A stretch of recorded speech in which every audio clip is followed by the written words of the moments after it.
اليوم ان شاء الله غادي نوريكم طريقة تحضير هاد الوصفة الرائعة والفعالة والمجربة لعلاج السعال او البرد في 3 ايام. وصفة امنة للحوامل وكذلك للاطفال الصغار، وهي مجربة 100% ونتائجها مضمونة باذن الله. بالنسبة للمكونات غادي نحتاجو اللفت او الفجل الابيض، القليل من السكر سنيدة أي السكر الخشن، ثم أو العسل. ويستحسن استعمال العسل، يعني إذا كان متوفر عندكم العسل، عسل النحل 100% طبيعي، أفضل من السكر. لكن إذا لم يتوفر فكذلك الوصفة بالسكر تعطي نتائج جد مذهلة. نمر الآن نوريكم طريقة تحضير الوصفة بطريقتين. إذا على بركة الله، بالنسبة للطريقة الأولى غادي ناخدو الفجل أو اللفت ونقومو بعمل ثقب من الوسط بهذا الشكل.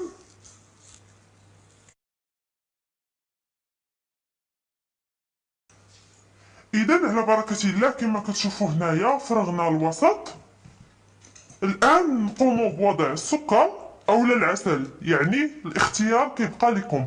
إلا كان متوفر عندكم العسل، عسل طبيعي، عسل نحل حر أو حقيقي 100% فنستعملوه.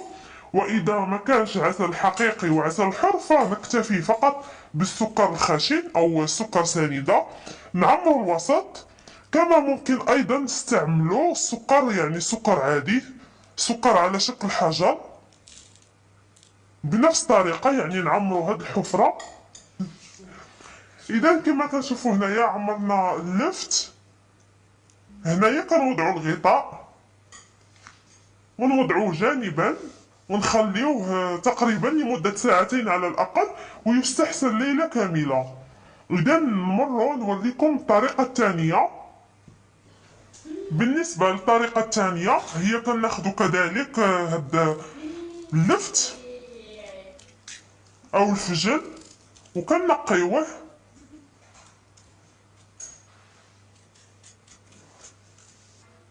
إذا هنايا كناخدو حكاكة في الجهة الصغيرة نحكو هاد اللفت.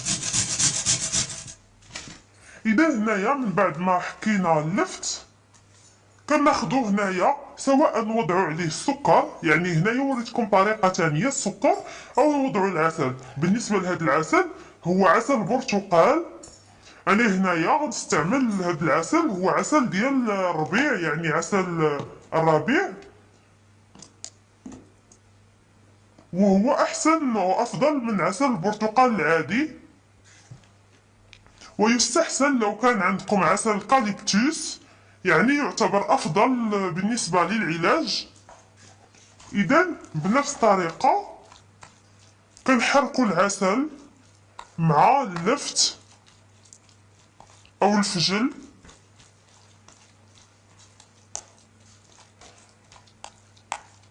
كنلاحظو كما كنلاحظو هنا بأنه بدا كيطلق لينا الماء. إذا بنفس الطريقة كنسدو العلبة وكنحتفظوا بها لمدة ليلة كاملة أو فقط ساعتين، يعني يستحسن نخليوها في الثلاجة لمدة ليلة كاملة قبل الاستعمال.